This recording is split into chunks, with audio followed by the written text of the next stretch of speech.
My name is Jim Motion. My given name was Wolfgang. I was born in Stuttgart, Germany in 1952, the product of a German mother and an American Air Force sergeant.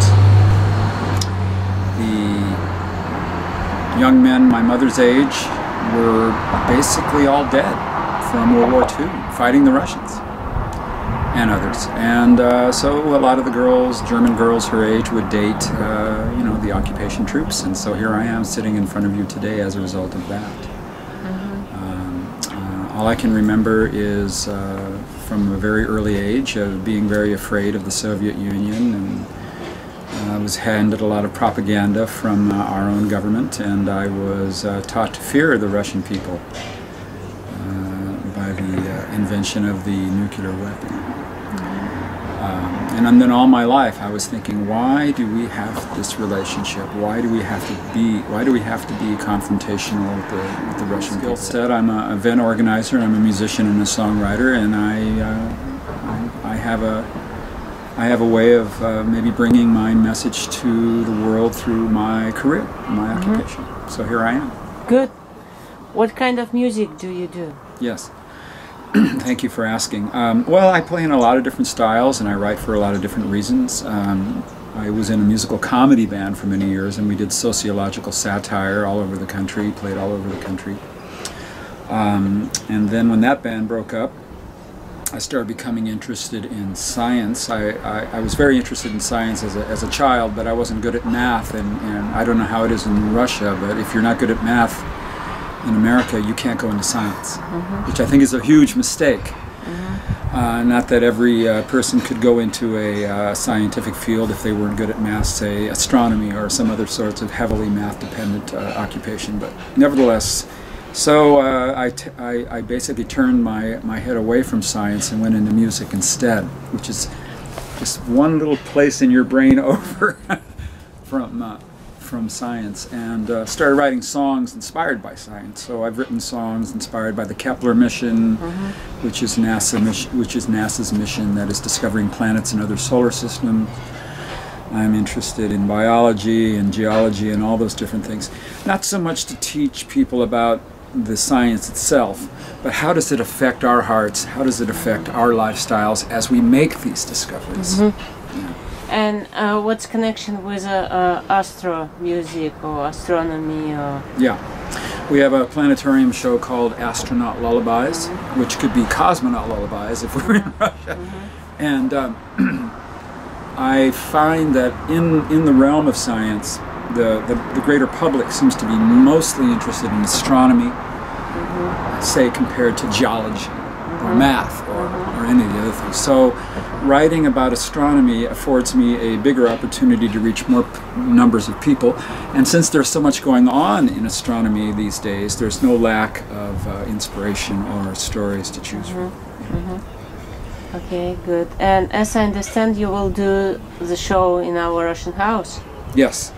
Yes, we'll be doing songs that are inspired by cosmology and physics, also, of course, astronomy, star travel. We're also, we have a sense of humor, and so we'll be doing some whimsical songs. We have a song called Gold Miners in the Sky, where it proposes the solution to out-of-work coal miners.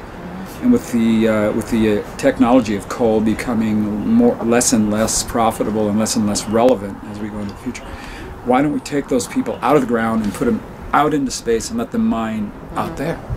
Get them out of the ground and into space. Let's train those people. You know, a lot of people are very down on coal miners, but they kept people alive for centuries. You know? Our ancestors were kept alive by the light of coal and by the heat of coal. So in a way, instead of being mad at these people for not retraining themselves, we should be embracing these people for their ancestry and for the hard work and the black lung disease they got from doing that outmoded technology. And maybe, yeah, train their kids to be astronauts. Good, interesting.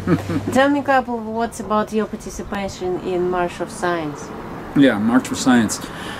Yeah, we performed there. We also had a booth called Ask a Scientist, and there were a lot of scientists there, and we also have some friends that we met through our musical projects who are in NASA and other things. And we had them go there, and we would just invite the public to say, any question you want to ask the scientist. This is a physicist, here's an astronomer, here's a chemist. Ask a scientist. And so we just basically set up this booth for people to do that. We do that at some of our events. Yeah. Okay. And what's your connection with Fort Ross? Fort Ross, yeah. Well, I've been a professional event producer for over 35 years, and we book concerts and concert series for nonprofit organizations like cities and state parks, and nonprofit organizations like the Fort Ross Conservancy.